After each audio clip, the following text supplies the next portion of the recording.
Welcome back, excuse me, to Joe Stunner Boxing. Over the weekend, Michael Watson received an award. I think he was inducted into the British Boxers Hall of Fame. And if you know anything about Michael Watson, he is famous for being injured against Chris Eubank. 1991, September the 21st, if memory serves. I think that's right. And yeah, we'll get to that later, because I wanted to just say a few words about Michael Watson. People know him because of his charity work and the fact that he was injured against Eubank, and they forget what a good fighter he was. He was a very, very good middleweight.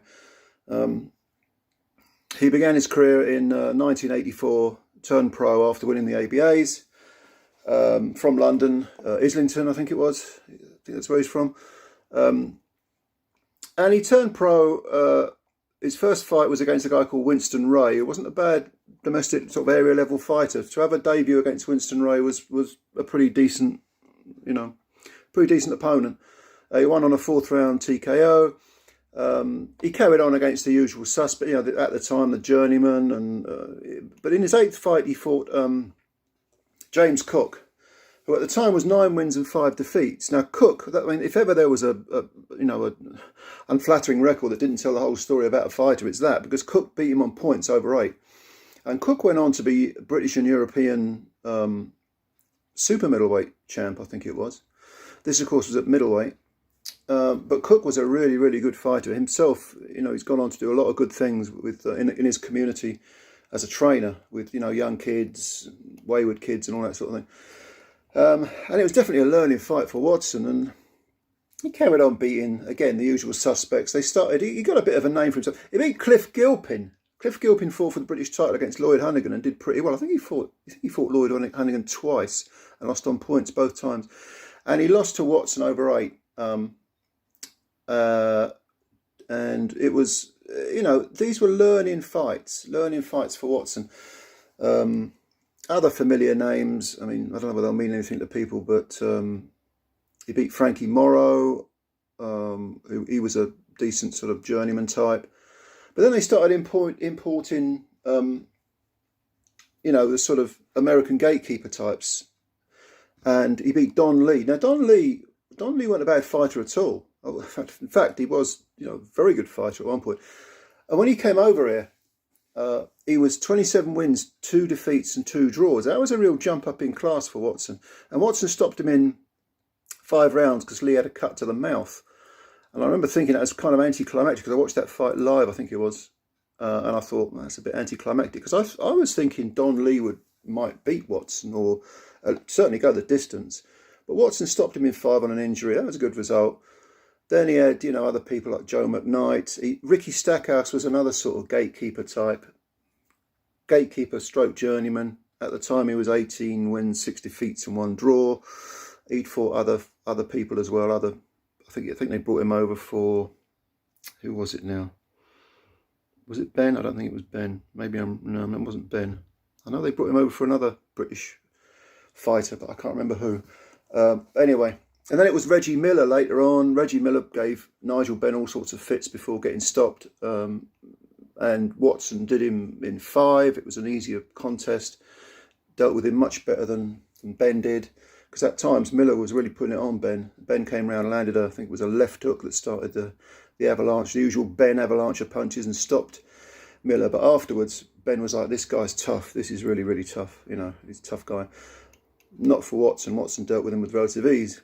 So gradually they're building this fight up with Nigel Benn, and eventually it took place on 21st of May 1989 in a tent in Finsbury Park. I remember this fight because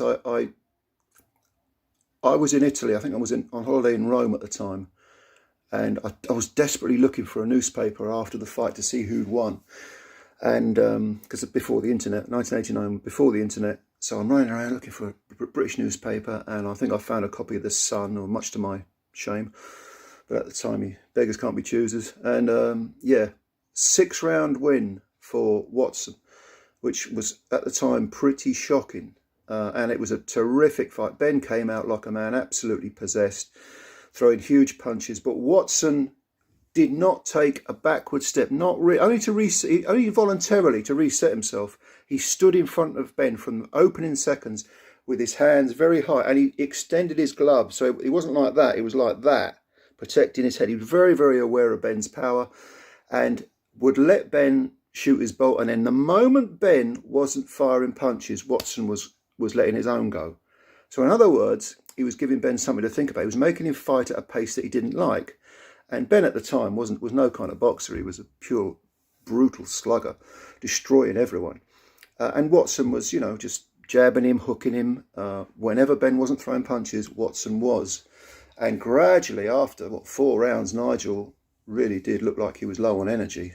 This was a Commonwealth middleweight title fight. Ben had the title. Watson was the challenger. And there were a couple, one of the rounds, the 4th round, I haven't watched this fight for a while, but Ben was shaken and actually voluntarily backed off, which he never ever did. And Watson, of course, noticed this and went after him and really put it on him. And then Ben, there was one little cameo I remember in my mind when Ben was on the rope, pushed back onto the ropes. Watson was letting his punches go, really clocking him.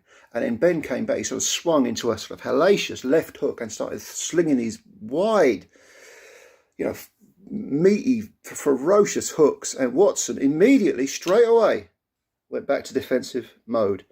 Took a couple of backward steps, but still stayed in the zone. He was still putting pressure, mental as well as physical on Ben. It was such a great fight, that. Well, in the 6th round, Ben was completely spent, and Watson was on the ropes. Ben came forward as usual, but he was faking it. He was sort of swaying and standing, but he looked knackered, and he was trying to fake his way through, trying to blag it through. It didn't work. He stepped onto a jab from Watson and went down, which was shocking. Ben had been on the floor before, but this time he barely had the energy to get up, and he got counted out. I thought he might have beat the count by half a second, but the first thing Ben did was go and embrace Watson, almost as if to say, "You beat me fair and square." Fair credit to Ben, and that was a shattering, an ego-shattering defeat for Ben. The fact that Ben came back from that, he went to America and he rebuilt himself. He was sort of deconstructed and put back together as a boxer. He won, I think, Jose Quinones and what's the other guy? He had 2 10-round wins. Is it Sandline Williams? 2 10-round wins on points, and Ben had never been to points before in his life, not as a professional. And he rebuilt himself, and then he went on to beat Doug DeWitt for the WBO middleweight title, lost to Eubank, came back, won the WBC super middleweight title, and had a fantastic, legendary British career. Brilliant. He reinvented himself. He learned from his defeat, which is what all fighters should do. And he, suddenly he faced reality. He didn't allow because his ego was smashed to bits, it humbled him, and he came back. Now Watson, of course, having beaten Ben, was on cloud 9, and he had a few fights. Let me correct myself. The next fight was for the world title. It was against Mike McCallum. Now, Mike McCallum, without question, is one of the best fighters I've ever seen live. I saw him once when he came to London at Hammersmith Palais or Odeon, or whatever it's called. I don't know what it's called nowadays. Brilliant technician. So underrated even now. His 2 fights, he had 3 fights with James Toney, Mike McCallum, and as far as I'm concerned, he won the first 2. They gave it wide, ridiculous scores. But McCallum was a brilliant technician, not unlike Toney. In the sense that he had relatively slow feet, but every punch in the book. He was just such a great fighter. And he took on Watson. But there's a little aside that we have to mention here, because the fight was due to take place, and in the last round of sparring, Watson ended up with a broken nose. And the fight was cancelled with only a few days to go. Now that was obviously a negative effect. And Watson and his team said he was absolutely ready, and then it was cancelled because of the injury. It was just bad luck. And when they did fight, which was in April 1990, Watson had been out of the ring for almost a year. And I have to say, McCallum knocked out Watson in 11 rounds. And I have to say that is one of the worst beatings I've ever seen a fighter receive. To this day, I am convinced that knockout, that sustained beating over 33 minutes, contributed to Watson's injuries against Eubank. I'm absolutely convinced. I don't have any proof. I'm not a neurosurgeon. But it was such a sustained, grueling, grinding beating. And Watson, even when it became apparent he wasn't going to win, was still there. Come on, come on, come on. And what, you've heard about going out on his shield. Well, this is the very definition of it. McCallum knocked out Watson. It was exhaustion. Watson was laying on his back, just could not get up, could barely move, and was counted out. And I think all three judges obviously had McCallum ahead wide. Could you argue that Watson's corner could have pulled him out? You probably could, but the benefit of hindsight is a lovely thing. Anyway, after that, it was rebuilding time. Errol Christie, he got done in 3 rounds. He never made it as a pro, Errol, God bless him. Fantastic amateur, but by this point, he was really fodder for the up-and-comers. He had a 32-6-1 record going in, and Watson dealt with him easily in 3 rounds. He also beat a guy called Craig Trotter, who was a decent Australian. He stopped him in 3. Trotter had come over here and had some great fight. I can't remember there was a really brilliant fight he had. I can't remember who it was against. I'll have to look that one up. And, he was on the comeback trail, Watson. So, inevitably he turns his attention to Chris Eubank, who at the time was the WBO middleweight champ. A lot of bad blood. Watson was putting it on Eubank, saying he didn't like his attitude. Not many people did at the time. I always thought Eubank was quite amusing. I never really took him seriously, but I did prefer Ben because he was more exciting. But Watson was giving Eubank lip, bad blood, and when they fought, it was very, very controversial. Eubank won a majority decision. Most people felt that Watson won. I have to say, I thought it was very, very close. I don't regard it as a robbery. You could have given it to Watson, certainly. But I wasn't complaining about it. I thought, nah, it's close. And it was a majority. One of the guys had it 114, 114. Can't remember who the judges were. And then we had 2 that were, I think, 115, 113, and 116, 112, something like that. They were, a close fight. And of course, the rematch was inevitable. And the rematch took place on the 21st of September, 1991. So this was only roughly 2.5 years after Watson's famous Commonwealth win over Benn. And I think most of us know what happened. It was shown live on terrestrial television. I watched it along with, 16 million others or something ridiculous. And Watson completely outboxed and beat up Eubank for 11 rounds, basically. Just beat the crap out of Eubank. Eubank couldn't do anything. Eubank physically strong, a concrete jaw, but Watson was on it. He was a man-possessed, boxing beautifully. And Watson had the reputation for being, a gym fighter. He did his best work in the gym. Not on this night. On this night, it all came together. Watson really was, just a revelation. And in the 11th round, he puts Eubank over. Eubank is, I think he's exhausted as much as the punches, or I'm sure the punches hurt.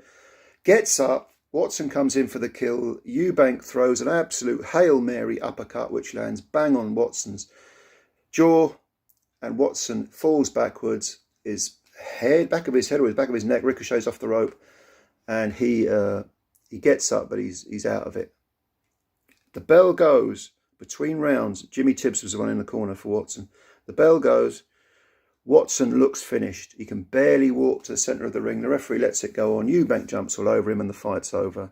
But the real fight begins because Watson suffered brain injury, neurological injury, subdural hematoma, was taken to a hospital where there wasn't a neurological unit, then had to be moved to another one. So valuable time was lost. About 40 minutes, I think, was lost. Had the operation. It was odds on he was going to die. When he did come out of his coma, he couldn't speak, he couldn't move. He was absolutely, he could move his eyes. That was about it. I've seen footage of it. It's awful. And the real battle began. And over a few years, he learned to speak again. Nowadays, if you've seen him, he's had a lifelong carer, a guy called Leonard, who is just a terrific, carer, and looked after Michael. I can't remember the gentleman's second name, but, respect to him. goes everywhere with Michael. And yeah, eventually he learned to walk after a fashion, can speak, and like I say, over the weekend was given entry into the British Boxers Hall of Fame, deservedly so. And Michael's done a lot of stuff. He was knighted by Queen Elizabeth, not knighted, excuse me, he received an MBE, but from Queen Elizababeth. What was it, 2004 or 4, I want to say.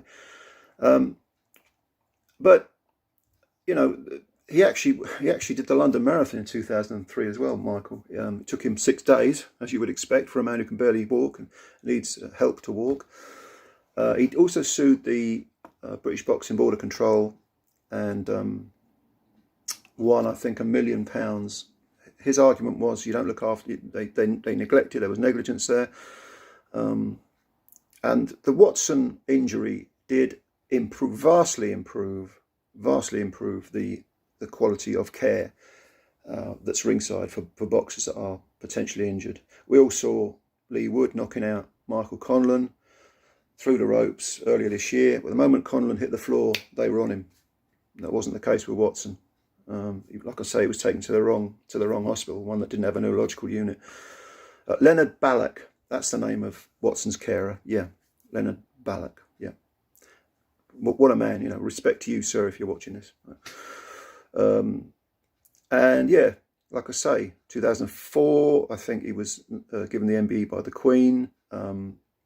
Now, there's one disgusting thing that I have to mention, which is that Watson and Leonard were carjacked basically by 2 slags who I think they sprayed ammonia in Leonard's face, tried to nick the car or something like that. I don't know. But these 2, you know, pieces of shit were caught and are now doing 16 years in prison, hopefully with a tutu wearing Mr. Big, who hasn't had it in months. Yeah,